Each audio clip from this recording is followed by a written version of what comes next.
Bine v-am găsit, bine v-am regăsit, dragilor din Zodia Berbec, oriunde v-ați afla.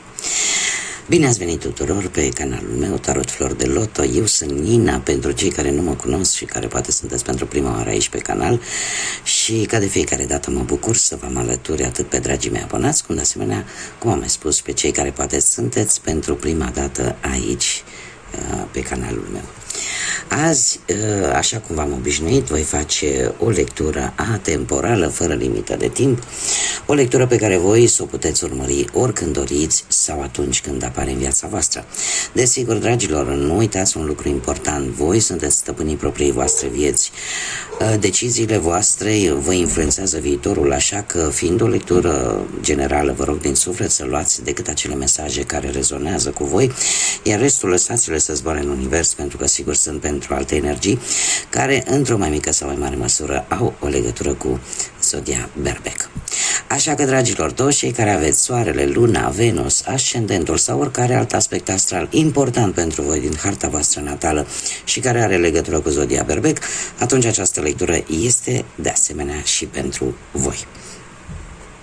Și zic să nu mai pierdem timpul și să vedem cam care este situația actuală, să vedem câți dintre voi se pot regăsi în această lectură. Care este situația actuală pentru dragii mei din Berbec sau cu orice altă legătură importantă cu această zodie. Și avem... Se pare că unii dintre voi își doresc să fie mai bine singuri decât într-o companie proastă. Haideți să mai scoatem încă o carte. Chiar foarte multe, lăsăm una. Ia să vedem. Nu este sfârșitul, este doar începutul, dragilor. Probabil că unii dintre voi în acest moment preferați să ieșiți dintr-o situație de conflict, indiferent pe ce plan vorbim, că vorbim pe plan profesional, amoros sau chiar dacă are legătură poate chiar și cu bănuții. Preferați să stați, să-i lăsați pe alții să se bată cap în cap, voi vă retrageți frumos așa și stați un pic mai retrași. O perioadă în care, probabil dacă nu v-ați dat seama, probabil că o să vă dați seama că de fapt orice sfârșit, de fapt, ne vorbește de un nou început, de o nouă etapă care vine în viața voastră și pentru care se pare că unii dintre voi chiar conștientizează și sunteți pregătiți, ca să zic așa. Da? Deci nu este de fapt vorba neapărat de un sfârșit, este vorba de fapt de un nou început. Haideți să vedem ce ne spune și tarotul și așa cum v-am obișnuit, vom începe cu situația profesională. Ce vine pentru dragii mei din Zodia Berbec sau cu legături importante cu această zodie în următoarea perioadă de când voi urmăriți această lectură. Și de data aceasta am hotărât să folosesc un tarot cu sirene. Un tarot acvatic, să ne mai răcorim un pic, cel puțin noi, cei care suntem ca și mine, în emisfera nordică a planetei, unde este o căldură fabuloasă. Dragii mei, dragi, ați avut o perioadă destul de încurcată, o perioadă în care parcă nimic nu se întrezărea așa la orizont vis-a-vis de viața asta profesională. Nu știu dacă zodia Pești și în general zodiile de apă, din câte văd eu aici, am și Pești, și Rac, și Scorpion și de asemenea am și zodia Taur, care să aibă ceva legătură cu viața voastră profesională. Revenind la o situație într-un trecut recent, așa cum am mai spus, a fost, nu știu, ori v-ați făcut voi niște iluzii vis-a-vis de o anumită situație profesională, ori ați fost foarte nesigur pe voi, cumva parcă ați tot așteptat un răspuns și cumva răspunsul ăla nu a fost tocmai atât de favorabil pe cât ați fi crezut voi. Ori poate ați avut o proastă comunicare, poate cu colegii, cu șefii, cu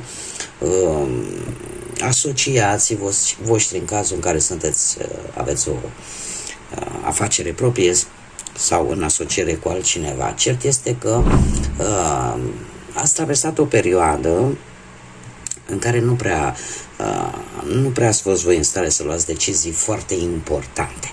În prezent avem Marele Preot care ne vorbește de înțelepciune.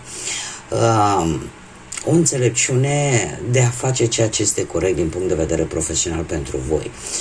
Orică în acest moment sunteți pe punctul de a negocia un contract, o afacere, dar în general această negociere implică mai multe persoane sau mai degrabă implică o muncă în comun. Este vorba într-adevăr și de o soluție pe care voi, posibil chiar să o fi găsit-o dacă nu urmează imediat, în perioada imediat următoare, să o găsiți, veți cere probabil un ajutor cuiva care să aibă sau nu legătură cu această zodie a Taurului, dar e vorba de o înțelegere mult mai bună a unei situații legate de muncă. Următoarea perioadă pentru voi, dragilor, vine cu un rege de cupe care de asemenea ne vorbește de cum să spun eu, de calmitate, de înțelegere, de o înțelepciune de care veți da dovadă într-o anumită situație legată de muncă. Trebuie să vă spun că situația voastră profesională se va îmbunătăți, deciziile voastre vor fi unele destul de echilibrate și e posibil ca cineva, poate mai în vârstă, care să aibă sau nu, da, nu e obligatoriu fiind o lectură ultra mega generală, să aibă legătură cu zodiile de apă, Rac, Pești sau Scorpion, să încerce să vă ajute, poate să găsiți un loc de muncă sau să vă ajute într-o anumită situație legată de muncă. Dar, per general, lucrurile se vor îmbunătăți și se pare că calmitatea, măsura, înțelegerea, înțelepciunea, diplomația, toleranța va rezolva anumite situații cu care voi ați putea să vă confruntați sau v-ați confruntat până acum.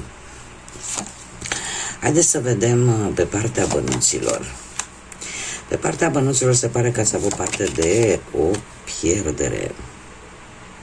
O pierdere de bănuți. O pierdere de bănuți care poate să vină printr-o înșelăciune. Unii dintre voi chiar să fi pățit un furt, o înșelăciune, să fi pierdut anumiți bănuți cu acest 7 de spade. Poate că ați făcut o investiție care nu a fost tocmai cea mai inspirată, poate că ați dat împrumut niște bănuți și cumva este destul de complicat acum să recuperați banii, sau poate că a trebuit să luați o decizie destul de dificilă și ar zice eu nu tocmai curată vis-a-vis de o anumită sumă de bani.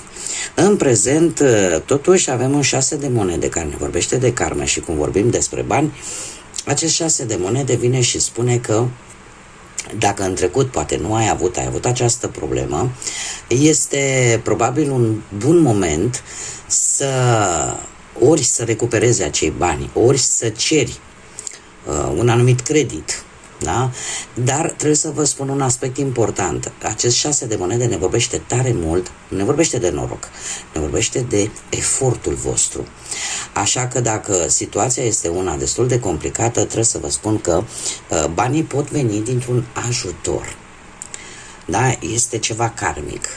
Deci banii vor veni dintr-un ajutor. Următoarea perioadă pentru voi, într-adevăr, nu va fi o perioadă destul de liniștită. De ce? Va trebui să vă luptați pentru ori o anumită situație financiară, ori pentru o anumită sumă de bani. De ce? Cu acest 9 de bâte care îmi spune că vor mai apărea anumite provocări, vor mai apărea anumite obstacole care îți întârzie poate acest plan sau să-ți întârzie rezolvarea acestei situații financiare. Dar trebuie să nu renunțați, trebuie să fiți hotărâți, determinați și cumva e ca și cum ai zice, domne, eram pe punctul de a obține respective bani, sau eram pe punctul de a rezolva respectiva situație financiară și ceva se întâmplă. Dacă sunteți perseverenți și nu vă lăsați, aveți mari șanse de reușită. Da, și uite, ca dovadă, pentru că am mai cerut o carte tarotului, avem steaua, nu știu dacă zodia vărsător vă spune ceva, e singura zodie care mi apare pe partea asta banilor, dar steaua îmi vorbește de speranța de a câștiga. Și această neapărat și de speranță, dar lucrurile se vor mișca, veți trece de aceste mici piedici, aș spune, care vor veni în rezolvarea unor situații financiare și cumva încet lucrurile se vor clarifica și pe plan material. Haideți să vedem pe plan sentimental pentru cei, prima oară, pentru cei care sunteți deja într-o pereche. Dragilor, nu știu dacă zodia Leu vă spune ceva și zodiile de apă, încă o dată se repetă zodiile de apă, Rac, Pești, Scorpion. Dragilor, aici avem o situație dintr-un trecut nu foarte îndepărtat, în care comunicarea a fost una foarte inspirată, a fost foarte bună între voi, ați avut o perioadă de stabilitate în care a existat, aș spune, momente foarte senzuale, momente foarte pasionale în relația voastră, o răbdare, un romantism, lucru care, desigur, nu e deloc rău. În prezent, nu știu dacă unii dintre voi ați devenit părinți între timp, sau acest paș de cupe vine cu o veste, e un purtător de vești bune și se pare că ori vă pregătiți de vreo naștere, ori vă pregătiți de vreo nuntă sau de o logodnă serioasă. Asta înseamnă că această veste care intră în relația voastră va face ca relația să fie bazată mai mult pe încredere, atât în voi cât și în partenerul vostru, și probabil că va fi un moment tare bun să vă mai și distrați, să pregătiți așa un eveniment, să vă distrați, poate o mini-vacanță sau un eveniment, cum am mai spus, legat de un botez posibil, o nuntă, o logodnă și așa mai departe. Următoarea perioadă pentru voi, dragilor, următoarea perioadă vine cu roata norocului sau roata destinului, care ne vorbește într-adevăr de destin. Și aici, vreau, nu vreau, trebuie să pun încă o carte. Dragilor, mare grijă în următoarea perioadă, pentru că există o perioadă în care lucruri foarte bruște pot apărea în relația voastră. Lucruri foarte bruște care vă vor da un pic peste cap, în care tentațiile vor apărea de ambele părți și lucrul ăsta va aduce așa un pic de tumult în relația voastră. Acum, această carte, nu știu dacă zodia Capricorn vă spune ceva, ne mai poate vorbi de asemenea și de foarte multă pasiune, foarte multă senzualitate corporală sau pentru alții ar mai putea vorbi și de anumite discuții, anumite confruntări, mai ales din gelozie, care pot aduce un pic de iritabilitate în relația voastră. Așa că, dar astea survin în urma a ceva ce vine pe neașteptată masă, adică vine dintr-o dată, este legată, este în destinul vostru și vine tocmai ca și o probă, aș putea să spun, o probă foarte importantă în relația voastră. Există atracție, există pasiune, există senzualitate, doar că anumite discuții legate poate de, cum am mai spus, de gelozie sau e posibil, nu știu, să apară tot felul de discuții. Discuții provocate de acest ceva.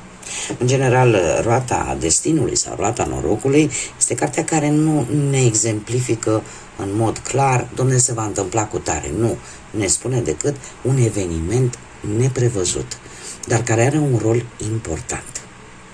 Și anume posibil de a deprinde o lecție, de ce nu? Pentru cei care sunteți singurei, viața sentimentală, dragilor, pentru voi vă îndeamnă să ieșiți din zona voastră de confort. Cei singuri care poate, din păcate, sunteți singuri în urma văduviei sau în urma unui divorț sau unei separări sau sunteți de foarte multă vreme în căutarea unui partenere și nu ați reușit.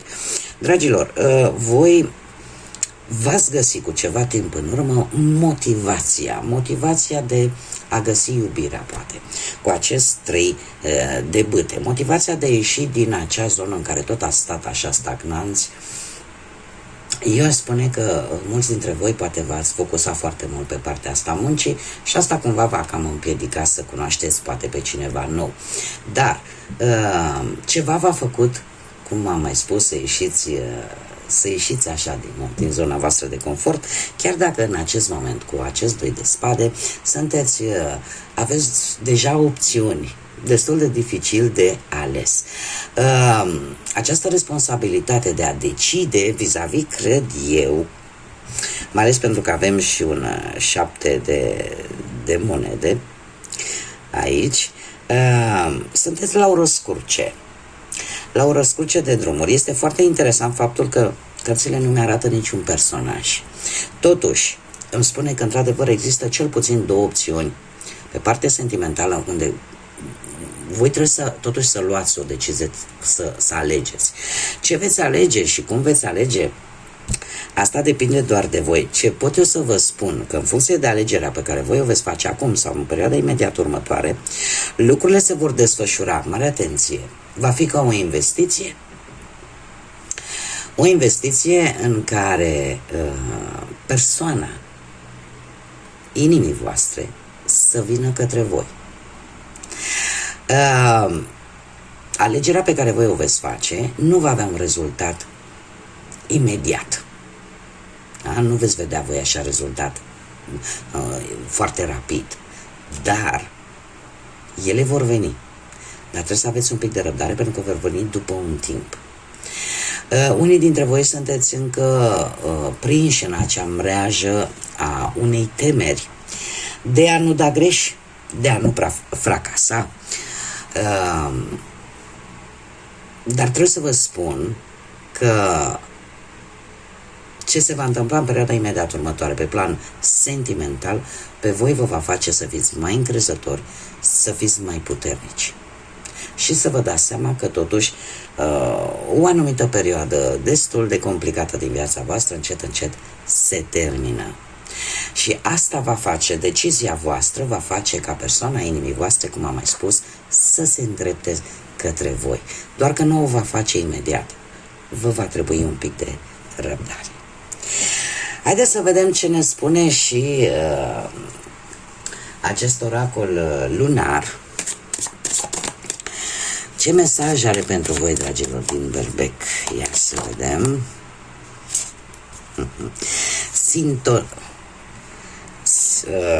Stați așa să găsesc un sinonim, că până mi se încurcă limba. Este foarte interesant că avem tot o zodie de apă, zodia pești. De data aceasta avem o lună nouă în pești, care asta vorbește de răbdare în primul și în primul rând, vorbește de răbdare, de empatie și de vindecare. O vindecare de care veți avea parte. Are și un mesaj aici, încearcă să te conectezi cu divinitatea, cu partea asta divină, cu universul. Pentru că acum eu nu pot să oblig pe nimeni, fiecare are credința lui, dar este o conexiune cu universul, cu divinitatea, cu Dumnezeu. Această lună nouă în pești ne vorbește tare mult de a începe ceva nou, și mai ales pe partea asta a vindecării sufletești. Eu aș zice că veți fi mult mai visători în următoarea perioadă, vă veți face planuri de viitor și foarte interesant, haideți să vedem ce ne spun și zarurile. Am achiziționat deja niște zaruri noi. Să vedem zarurile astrologice. Ce ne spun despre, dragii mei, din Berbec în următoarea perioadă? Ce vine pentru voi, dragilor? Și avem un soare, avem casa 8 și zodia Scorpion, încă o zodie de apă. Dragilor, va avea loc în următoarea perioadă o transformare atât de radicală și atât de benefică pentru voi, încât, efectiv, potențialul tău va crește foarte mult. Ceva foarte important pentru tine, care poate ți-a ocupat tot timpul, sau ai avut o motivație foarte importantă, totul se va lumina. Casa a 8-a, și care este chiar casa Scorpionului, ne vorbește de o relație poate foarte intensă cu cineva, ne vorbește de poate nașterea unui copil, ne vorbește de ceva ce pe voi vă transformă și aduce schimbări importante în viața voastră, în felul vostru de a gândi, în felul vostru de a vedea lucrurile și viața. Este vorba și de un destin karmic, e vorba de poate de niște bănuți, da, pe care i-ați ținut cumva la comun, sau de anumite moșteniri care se vor rezolva. Va ieși un soare pentru voi și, în general, miezalurile astrologice îmi indică aici o energie atât de benefică și atât de frumoasă pentru voi. Bun, dragii mei, cam atât am avut pentru voi astăzi. Eu vă mulțumesc tare mult pentru toată atenția voastră, răbdare și tot sprijinul pe care mi-l aduceți mie și muncii mele și acestui canal Tarot Flor de Loto prin intermediul like-urilor, mesajelor și distribuirilor voastre, așa că mii de mulțumiri tuturor. Iar până data viitoare, când ne vom reîntâlni la o nouă lectură, eu vă doresc să aveți parte de cât mai multă liniște, de echilibru, de pace și de multă energie pozitivă. Așa că, dragilor, până la următoarea noastră lectură, când ne vom revedea, numai bine vă doresc și să aveți parte de multă iubire.